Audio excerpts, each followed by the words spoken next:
घरी केलेली खारी डाळ जर मार्केटमधल्यासारखी जर होत नसेल तर हा व्हिडिओ तुमच्यासाठी नक्की उपयोगी ठरणार आहे। कधी कधी काय होतं, आपण खारी डाळ घरी बनवायला घेतो, रात्रभर चणा डाळ पाण्यामध्ये भिजत ठेवतो आणि ती नंतर आपण तळायला घेतल्यानंतर ती कडक होते। तर एवढा वेळ भिजवून देखील चणा डाळ जर कडक होत असेल, खुसखुशीत होत नसेल, तर मसाले आपण कितीही याच्यामध्ये घातले तरी खाण्यामध्ये इतकी मजा येत नाही, खायला तितकी चविष्ट लागत नाही। तर अगदी मार्केटमधल्यासारखी खारी डाळ जर करायची असेल तर हा व्हिडिओ तुम्हाला नक्की उपयोगी पडणार आहे। चला तर मग रेसिपीला सुरुवात करू। त्याआधी तुम्हाला एक छोटी रिक्वेस्ट आहे, चॅनलवर नवीन असाल किंवा रेसिपी जरा जरी आवडली तर प्लीज चॅनलला सबस्क्राईब करा आणि ज्यांनी सबस्क्राईब केलेलं आहे त्यांचं मनापासून धन्यवाद। तर इथे मी खारी डाळ बनवण्यासाठी 1 वाटी चणा डाळ घेतलेली आहे। तुम्ही चणा डाळ तुम्हाला खारी डाळ किती बनवायची आहे त्याच्यानुसार घेऊ शकता। मी इथं 1 वाटी घेतलेली आहे, वजनी प्रमाणात ती 250 ग्रॅम आहे। तर आता ही चांगली 2 ते 3 पाण्याने धुवून घ्यायची आहे। मी इथं चणा डाळ चांगली भिजवून घेतलेली आहे। तर मोठं भांडं घ्यायचं आहे चणा डाळ भिजत घालायला, कारण ती भिजल्यानंतर चणा डाळीचं प्रमाण जास्त होतं, डाळीमध्ये भरपूर पाणी ओतायचं आहे। तर आता याच्यात सोडा घालायचा आहे। तर 250 ग्रॅम डाळीसाठी मी आपला मसाल्याच्या डब्यात जो चमचा असतो त्याने 1 चमचा सोडा घातलेला आहे। सोडा घातल्यानंतर व्यवस्थित सोडा सगळीकडून असा मिक्स करून घ्यायचा आहे। हाताने अशा प्रकारे करून घ्यायचं आहे जेणेकरून सोडा सगळीकडे पाण्यात मिक्स होईल। सोडा मिक्स करून झाल्यानंतर याच्यावरती मी एक प्लेट झाकलेली आहे। 10 ते 12 तासांसाठी हे मी असंच भिजत ठेवलेलं होतं। तर 10 ते 12 तासानंतर मी याच्यावरचं झाकण काढलेलं आहे। तुम्ही 8 तास डाळ भिजवून घेतली तरी देखील चालेल, 8 तास किंवा 10 तास भिजवली तरी देखील चालेल। मी रात्रभर ही डाळ भिजत घातलेली होती। तर नखाने असं मोडलं तरी ही डाळ व्यवस्थित सहज अशी मोडली जाते। तर आता याच्यातलं पाणी सगळं काढून घ्यायचं आहे।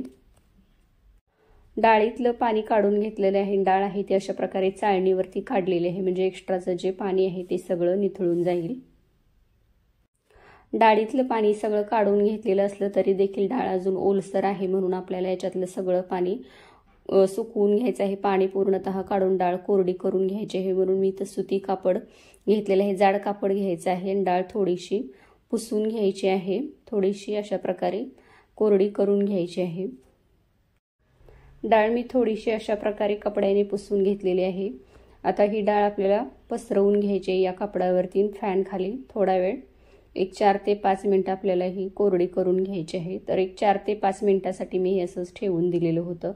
आपण डाळ चांगली कपड्याने पुसून घेतल्यामुळे याला जास्त वेळ लागत नाही, अगदी 4 ते 5 मिनिटातच ही डाळ अगदी कोरडी होते। 4 ते 5 मिनिटानंतर ही डाळ चांगली कोरडी झालेली आहे। तरी आता ही सगळी डाळ मी ताटामध्ये काढून घेतलेली आहे। आता आपण ही डाळ तळायला घेऊया। तर गॅसवरती मी कढई ठेवलेली आहे आणि त्याच्यात तेल घातलेलं आहे। तेल मध्यम गरम झालेलं असाय, खूप जास्तही तेल कडक गरम करायचं नाही किंवा थंडही ठेवायचं नाही, मध्यम असं तेल गरम असावं। तर मी गॅस वाढवून घेतलेली आहे, त्याच्यानंतर तेलामध्ये डाळ घातलेली आहे। तर डाळ घालेपर्यंतच गॅस मी मोठी केलेली होती, त्याच्यानंतर गॅस मध्यम केलेली आहे। डाळ तेलात टाकल्यानंतर अशा प्रकारे तेलाला खूप जास्त असा फेस येतो, तर अशा प्रकारे झाऱ्याने अशा प्रकारे सतत असं मिक्स करत राहायचं आहे, जेणेकरून डाळ आहे ती सगळीकडून चांगली भाजली जाते किंवा तळली जाते आणि मध्यम आचेवरतीच भाजून घ्यायचे, जेणेकरून ते आतपर्यंत चांगली भाजली जाते। तर मी हे सतत असंच मिक्स करत राहणार आहे, जोपर्यंत डाळ आतपर्यंत चांगली भाजली जाणार नाही तोपर्यंत अशा प्रकारे हे सतत असं हलवत राहायचं आहे। डाळ तेलात टाकल्यापासून जवळजवळ 3 ते 3.5 मिनिटं झालेली आहेत। डाळीचा रंग हलका असा बदललेला आहे आणि तेलातील फेस पूर्णतः कमी झालेला आहे आणि डाळ वरती तेलावरती तरंगायला लागलेली आहे। याचा अर्थ आपली डाळ पूर्णतः तळून झालेली आहे, चांगली आतपर्यंत तळलेली आहे। आता ही डाळ आपल्याला सगळी काढून घ्यायची आहे। राहिलेली सर्व डाळ मी अशा प्रकारे इथं तळून घेणार आहे। सगळी डाळ तळून झालेली आहे। डाळ तळून झाल्यानंतर लगेच याच्यामध्ये मसाले किंवा मीठ घालायचं नाही, तर डाळ पूर्णतः थंड करून घ्यायची आहे, त्याच्यानंतरच याच्यामध्ये मसाले घालायचे आहेत। डाळ थंड झालेली आहे, तर आता आपण याच्यामध्ये मसाले घालूया। मी जे मसाले घालणार आहे ते जर तुमच्याकडे नसतील तर काय करायचं आहे ते मी तुम्हाला पुढे व्हिडिओमध्ये सांगणार आहे।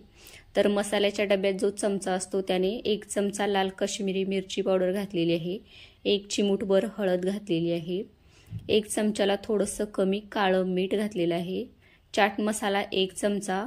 तर आता हे मसाले सगळे मिक्स करायचे। चाट मसाला नसेल तर आमचूर पावडर वापरली तरी देखील चालेल, काळ्या मिठाच्या ऐवजी रोजचं नेहमीचं बारीक मीठ असतं ते वापरलं तरी देखील चालेल। आणि जर लाल काश्मीरी मिरची पावडर नसेल तर रोज आपण भाजीला जे तिखट वापरतो ते वापरलं तरी देखील चालेल, पण मसाल्याची क्वांटिटी घालताना कमीच घालायची आहे। चव घेऊन बघायची, कमी पडले तर आणखीन घालायचे आहेत। डाळीमध्ये मसाले मिक्स करून झाल्यानंतर हवाबंद डब्यामध्ये किंवा बरणीमध्ये ही डाळ भरून ठेवायची आहे। तर अशा प्रकारे ही डाळ झालेली आहे। तर रेसिपी नक्की ट्राय करा, आवडल्या चॅनलला सबस्क्राईब करा। व्हिडिओ पाहिल्याबद्दल धन्यवाद।